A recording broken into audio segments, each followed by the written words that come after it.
अच्छाई। हमारे दैनिक जीवन में बहुधा सुनने में आता है कि फलां व्यक्ति बुरा है या फलां व्यक्ति अच्छा है।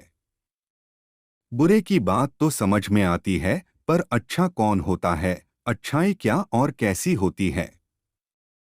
वास्तव में देखा जाए तो अच्छाई को किसी परिभाषा में बांधकर उसकी व्यापकता को सीमित नहीं किया जा सकता। अभी हाल की बात है, मेरे दामाद की ड्यूटी मेरे क्षेत्र में परीक्षक के रूप में लगी 10वीं के बोर्ड एग्जाम में। बेटी ने फोन कर खबर की और दामाद व उनके मित्र के लिए भोजन आदि की व्यवस्था हेतु कहा। भोजन के समय हमारे दामाद व उनके मित्र त्रिपाठी जी साथ में आए। शुरुआत औपचारिक बातचीत से हुई, फिर डिनर टेबल पर भी बातचीत हुई। फिर विदाई के पहले बातचीत का आखिरी दौर चला। त्रिपाठी जी हमारे आवाभगत से अति संतुष्ट दिखे और उनकी जुबान पर भी वही बात थी। सर, आज का भोजन बहुत ही स्वादिष्ट रहा। आप लोगों से मिलकर बड़ा अच्छा लगा। कुछ कुछ लोग, कुछ कुछ मुलाकातें जिंदगी में हमेशा एक मधुर स्मरण बनकर जिंदगी का हिस्सा बन जाती हैं, और मेरे लिए आज की मुलाकात वैसी ही याद बनकर हमेशा जिंदगी में रहेगी।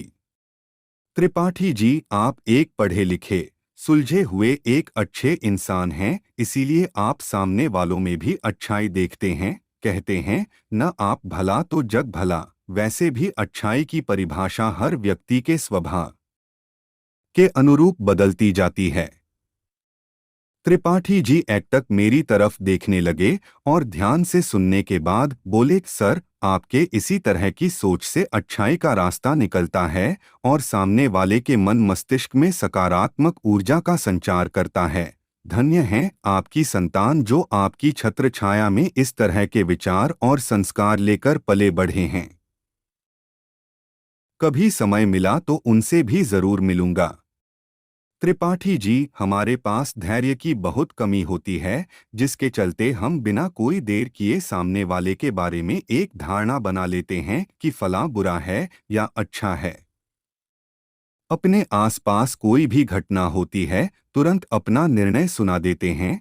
हम बड़े ही जजमेंटल हो जाते हैं, गुस्से से तिलमिला जाते हैं और अपना धैर्य खो बैठते हैं। अभी कुछ समय पहले की ही घटना है।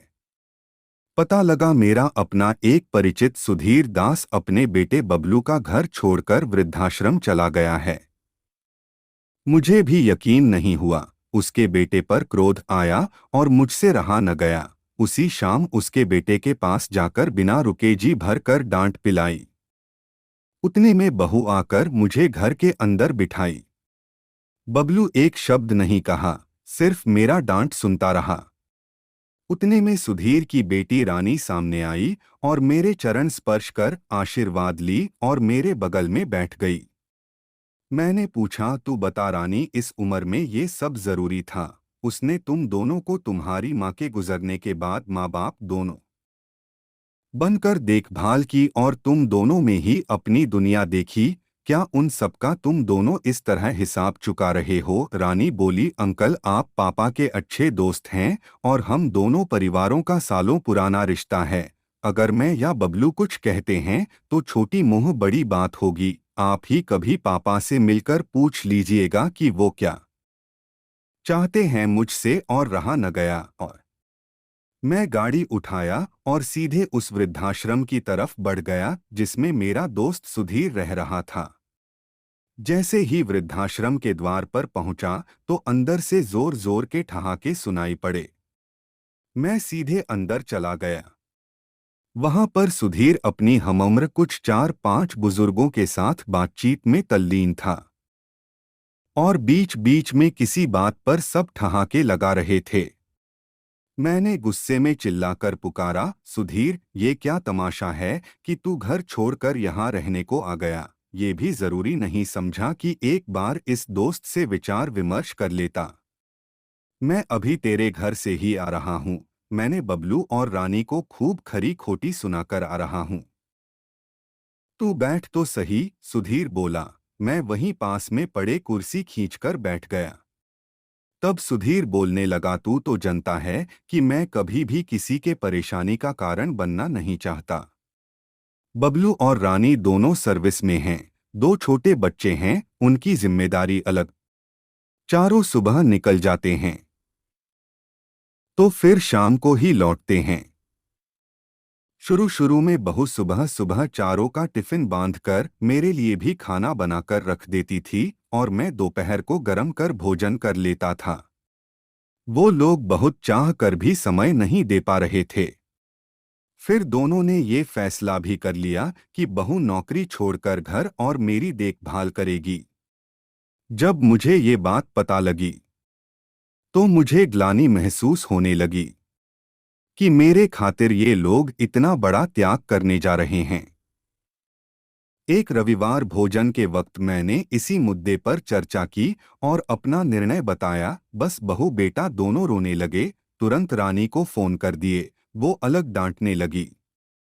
ये सब देख मुझे बहुत खुशी हुई और मेरे अंदर दिल के कोने से आवाज आई, बेवकूफ, इतना चाहने वाली संतान होने के बावजूद वृद्धाश्रम की बात तेरे मन में कैसे आई? फिर क्या दिल और दिमाग में संघर्ष चालू। दिल कहे रुक जा, दिमाग कहे नहीं। इतना स्वार्थी मत बन। उन बच्चों का सोच। निजी नौकरी, दोनों बहू बेटे के नौकरी करने के बावजूद मुश्किल से घर चलता है और अगर बहू नौकरी छोड़ दे तो फिर घर कैसे चलेगा?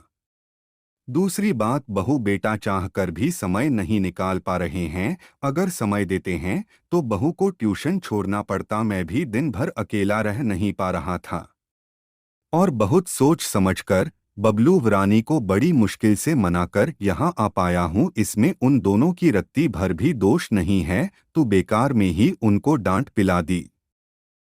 तब मुझे अपने व्यवहार पर पश्चाताप हुआ और मेरे इस तरह के रूखे व्यवहार पर उन दोनों के सकारात्मक प्रतिक्रिया को बिना सराहे नहीं रह सका। तब मुझे ये एहसास हुआ कि हमें कभी भी बिना पूरे परिस्थितियों को जाने सीधे अपने निर्णय दूसरों पर थोपकर जजमेंटल नहीं होना चाहिए। फिर बोला, त्रिपाठी जी, फिर यहाँ आकर हम उसी मोड़ पर पहुँच गए हैं जहाँ हमें अच्छाई की परिभाषा खोजने की जरूरत है कि यहाँ कौन अच्छा है। सुधीर, एक पिता या बेटा, बहू, सभी तो अच्छे हैं, बस अपने अपने अच्छाई की अपनी अपनी परिभाषा है।